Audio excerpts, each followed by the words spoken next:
The forest kingdom breathes in silence. Welcome to Fantasy Journeys.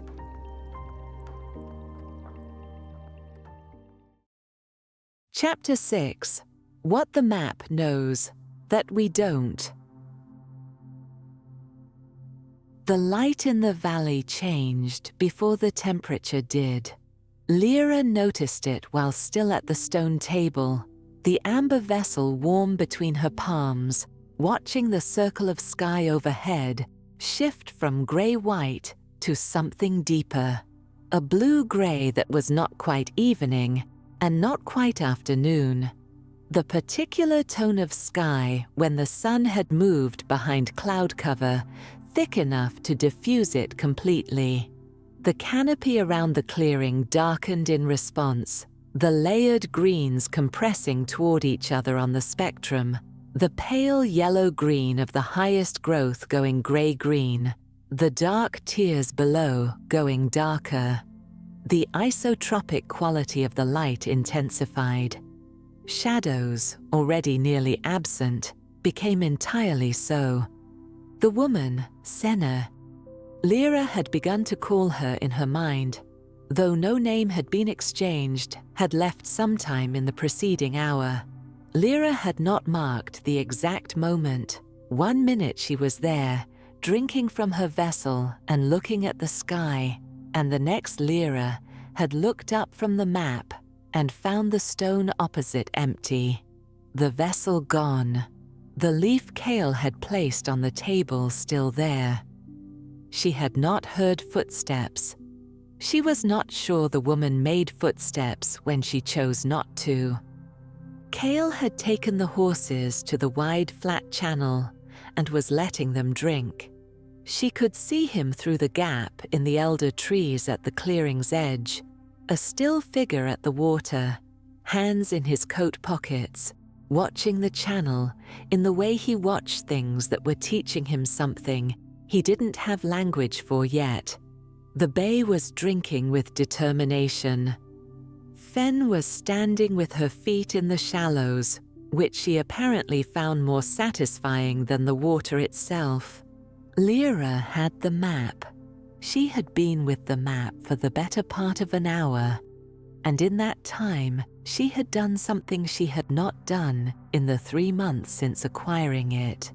She had stopped trying to read it as a document of a place and started trying to read it as a document of a person.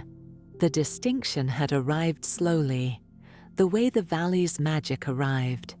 She had spread the map flat on the stone table, anchoring the corners with small rocks from the clearing's edge. In the clearing's particular light, even, directionless, kind to detail. She could see things she had missed in the archive's lantern and in the variable light of the road. Not new marks. The same marks she had always been looking at, now differently legible because she was finally asking the right question about them. The question was, where was the cartographer standing?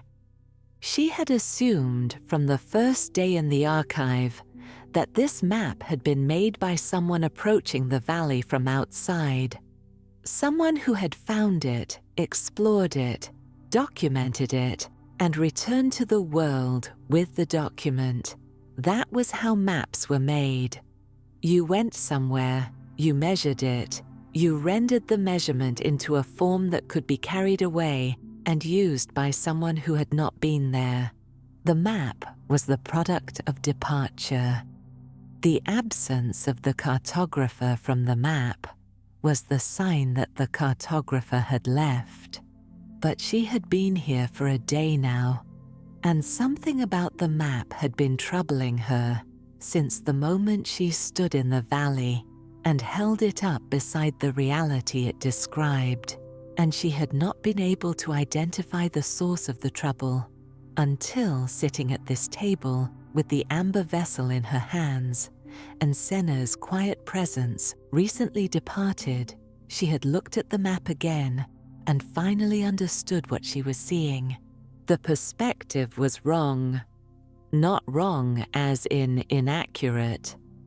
Wrong as in impossible for someone standing outside. She set the lens over the northern section of the map, the section with the structures, the channels, the cliff face. The cartographer had rendered the cliff face structures in those minimum line marks she had reread as buildings rather than topography. She had been right about that, but she was looking now at the orientation of those marks.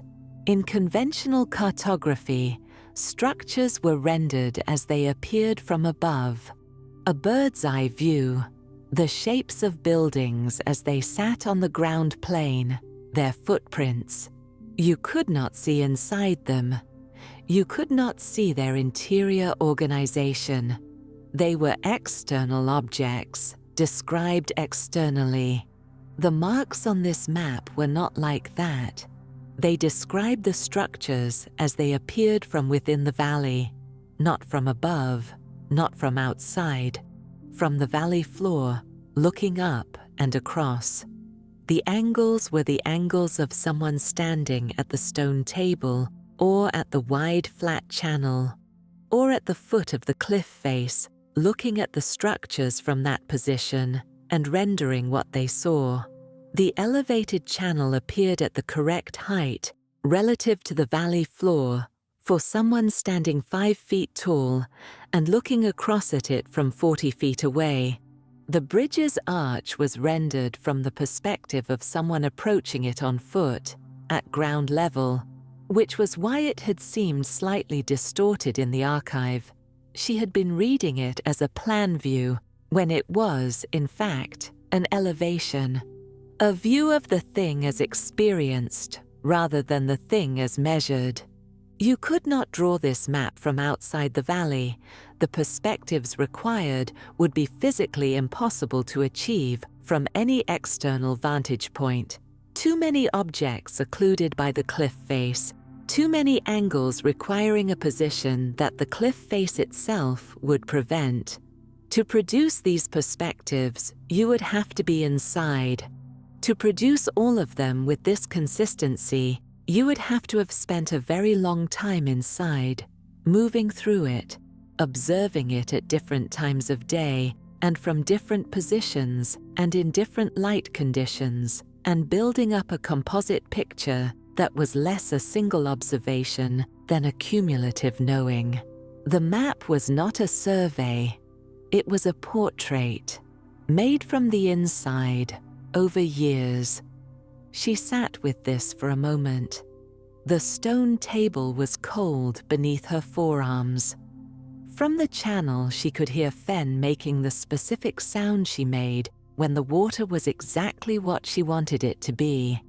A low, contented working of her mouth that Lira had learned to identify across a considerable distance. She looked at the formal notation section, the section she had attributed to a different hand, or the same hand changed. She now read it differently. This section, with its institutional italic and its standard cartographic symbols, was not the original. It was an addition. Someone had taken the intimate personal map, the one made from the inside, over years, and overlaid it with the vocabulary of exterior cartography, had translated it, partially, into a language that the outside world could read, not to make it accurate. The translation was not more accurate than the original. The original was extraordinarily accurate, but to make it legible, to someone who had never been here, who had found this document in a pile of papers in an estate archive 3 centuries after it was made, the personal notation would have been opaque. The leaf symbol, the phrase about the first sound, the triangle of water descriptions, these would have meant nothing. Someone had known that. Someone had added enough of the standard vocabulary to make the map recognizable as a map, to give it the shape of a document that the outside world would categorize correctly, file correctly. eventually give to someone like Lira. Two people then. The cartographer who had made the original inside the valley, and someone else, or the same person, who had added the exterior translation, not for their own use, for the use of whoever would eventually find it. She looked at the formal notation section again with this reading.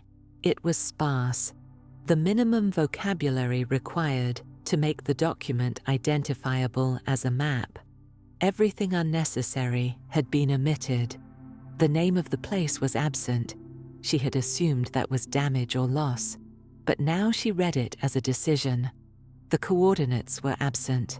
The date, the compass rose, the scale marker, all absent. What remained was only the shape of the valley, the approximate location of the water systems, and the oak tree, and the fallen trunk, and the two beaches on the approach. Landmarks. Specific enough to lead someone here. Nothing else. She thought, this is not a document of discovery. This is a document of invitation. The thought arrived without drama, the way the most significant thoughts arrived, not as revelation, but as recognition. The sense of something that had been true the whole time becoming visible, the way the structures in the trees had become visible. Gradually, through the accumulation of correctly understood detail. She looked at the leaf in the corner, the cartographer's mark, in the place a signature would be. Not a name, a leaf. The same 5 fine lines she had noted in the archive, now carrying entirely different weight. She thought of Senna's finger resting on the paper beside it, not touching the leaf, touching the space beside it, the margin, the place where the hand that drew it had rested while the pen completed its final lines. She looked at the second leaf, in the blank central space, the interior leaf, oriented toward the structures, pointing. She had read it as directional instruction. Now she read it differently. 2 leaves. One at the margin, the outside, the departure point. One at the center, the inside, the origin. The map had been sent outward from the center, not made at the margin and pointed inward. Made at the center, translated at the margin, and sent out through whatever channels a closed valley could use to send something out through the 1 or 2 or 3 people across 600 years who had moved between inside and outside, who had carried this document out and placed it in the stream of the world's papers until it had arrived eventually in an estate archive in a city 300 miles from here, catalogued as Interior Survey, Provenance Unknown, circa 1680s. Provenance unknown. She almost laughed, not from amusement, from the specific, slightly undone feeling of understanding something that had been in plain sight. The provenance was here. The provenance was this valley, this table, this stone under her forearms.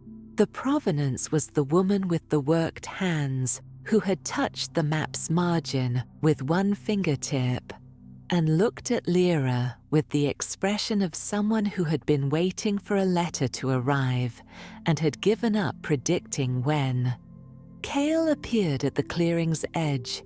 He had the baize rein over his shoulder and was carrying something. She couldn't see what until he was closer. A handful of the low dark green plants from the valley floor, roots intact, wrapped in one of the large leaves from the elder trees to keep the moisture in. He was going to press them. He set them carefully on the stone beside the leaf he had placed earlier and stood looking at the map spread on the table. Something changed, he said. He was not asking. He had noticed the quality of her attention, and was giving it room. "Sit down," she said. He sat across from her where Senna had sat. He folded his hands on the stone and waited with the patience he always brought to things she needed to think through aloud. She told him what she had found. She went through it methodically, the way she would present a cartographic analysis to a professional audience. The perspective problem first, then the two-hand question resolved into original and translation, then the invitation reading. She showed him the two leaves, the blank central space, the triangle of water phrases, the landmark approach marks. She showed him the sparse formal overlay and the intimacy of the personal notation underneath it. He listened without interruption, which was what she needed. When she finished, he was quiet for a moment, looking at the map. "The oak tree," he said. "Yes." We noticed it was right, but we didn't ask why it was on the map at all. He traced the air above the map without touching it, following the approach path. Oak tree, fallen trunk, 2 beaches, 3 landmarks. Specific enough to follow. Specific enough for someone who had never been here to find their way in. But not labeled as directions. He looked at her. "If I were making a map to lead someone here, I'd label them. North, bearing, distance. You would if you were making it for a stranger." She looked at the formal notation section. These landmarks were added for someone who knew how to read them without being told what they meant. Someone familiar enough with the vocabulary of finding that they could follow these marks without instruction. She paused. "Someone like me." Cael was quiet again. The sound of the water below filled the clearing, its 3 registers steady and even. "Then, how did it get to the archive?" he said. Not quite a question, more like the problem stated plainly. "Someone carried it out." She looked at the map's edges, the wear along the fold lines. "It's been handled many times, unrolled and rolled, carried, the wear pattern on the right edge."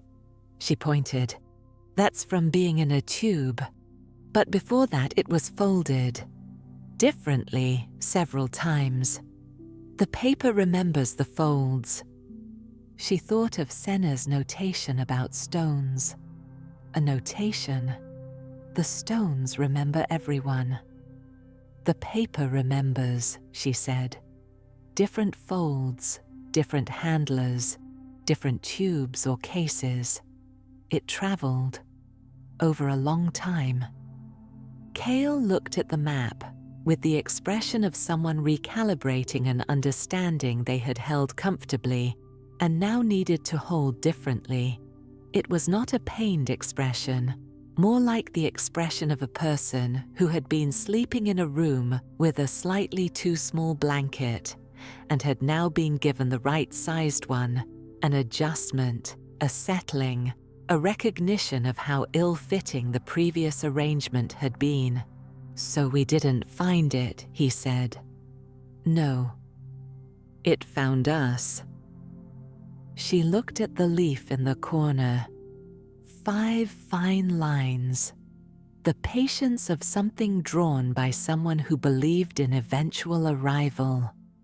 "It found someone," she said. 600 years of looking for the right someone. It went out into the world and came back with us."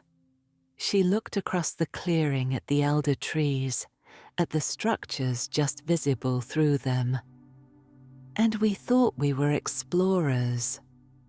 Cael made a sound that was not quite amusement and not quite something else, but existed somewhere in the narrow register between them. He picked up the leaf he had placed on the table earlier, his own leaf, the 5-lobed one from the path above, and looked at it in his palm for a moment. "The leaf in the corner," he said.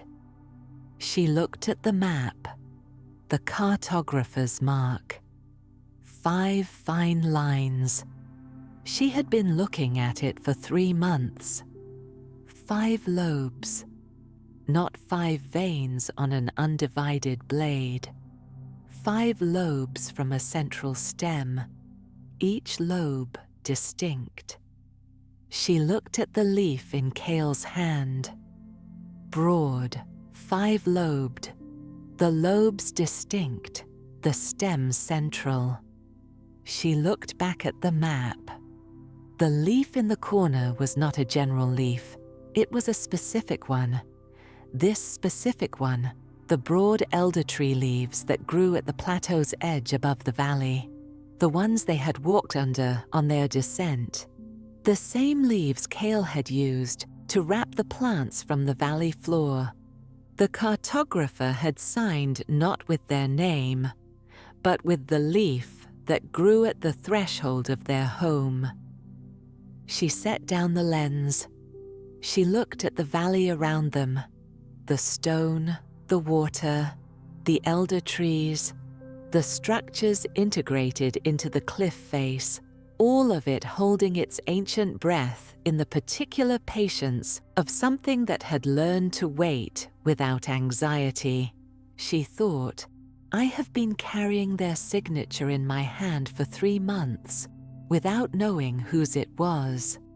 And then, below that thought, something quieter.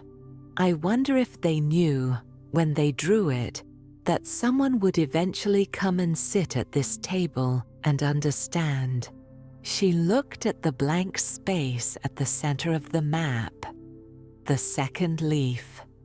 The interior one, pointing toward the structures. She thought, they knew. They made this map with the expectation that it would be understood. They had no expectation of immediacy. 600 years was not impatience. 600 years was the opposite of impatience. It was the kind of patience that did not require the thing it was waiting for to arrive on any particular schedule. That was comfortable waiting forever, if that was what was needed. The stones remember everyone. She placed her hand flat on the stone table. The cold of it came up through her palm, centuries of cold. The worn, smooth center where the hands had been over all those years, making what they made, tending what they tended, living as lightly as they had chosen to live. She thought of how many hands had rested on this exact stone before hers, and the stone had kept all of them, in the compression of its surface, in the warmth it stored. Everyone who had sat here was here, in the stone's specific temperature. She was going to add her own entry to that record, and the stone would keep it the way it kept the rest, without emphasis, without preference, with the total and democratic accuracy of matter that remembered everything because it had no reason to forget. Cael set the 5-lobed leaf on the map beside the corner mark, aligned it. The scale was different, the real leaf larger than the drawn one, but the form was identical. The lobes, the stem, the precise angle at which the leaf presented its underside to the light. They both looked at it for a long moment. Above them, the circle of sky had shifted from grey-blue to something darker, the valley's light doing what it apparently did every afternoon, condensing, the isotropic quality deepening into something richer, more blue. The moss on the cliff face had begun to produce its own light, very faint, visible only because the ambient light was dropping toward a threshold where it became noticeable. Pale, look white, steady. the cliff face beginning to show its other face, the face it kept for the hours when the canopy's filtered light was no longer enough. Tomorrow, she would need to look at the map again. There were things in the personal notation she had not finished reading, things she had set aside as opaque that might now be legible, with the right question in hand. But that was tomorrow. For now the stone table held them both, and the valley light was doing its slow and beautiful work of changing, and from the channel below, Fen made the sound of a horse who had found exactly what she needed and saw no reason to want anything else.